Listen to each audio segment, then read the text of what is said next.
To say goodbye in Filipino, that's paalam, paalam, paalam. You can also say bye-bye in Filipino, bye-bye, or just bye, bye, bye-bye.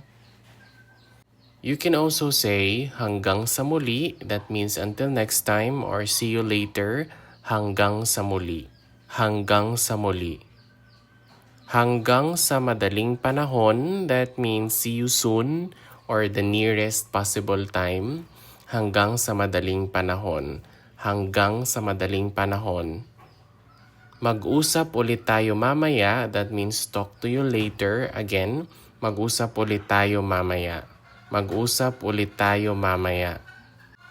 You can also say magandang araw po, like to end the conversation, like you say bye, and you can add magandang araw po, which also can mean have a good day, magandang araw or good day, literally. So, magandang araw po. It can also mean have a nice day, magandang araw po. You can also say ingat ka po or ingat po kayo, or have a good one or take care, ingat ka po or ingat po kayo.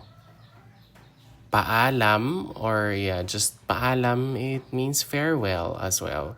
So paalam, paalam. Hanggang sa susunod na pagkakataon, that means until next time or until the next opportunity.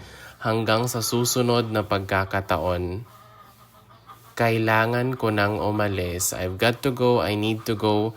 Kailangan ko nang umalis. Kita na lang ulit tayo. Let's just meet each other again or catch you later. Kita na lang ulit tayo. Mamaya na lang, just later. Mamaya na lang. Bye-bye muna, that means bye for now. Bye-bye muna. To end the conversation, you can say bye-bye muna, magandang gabi po. So have a good evening, magandang gabi po. Masaya akong makita ka, like it was nice seeing you, it was nice meeting you. Masaya akong makita ka. Masaya akong makausap ka, like I'm happy or it was nice talking to you or I'm happy to talk to you. Masaya akong makausap ka.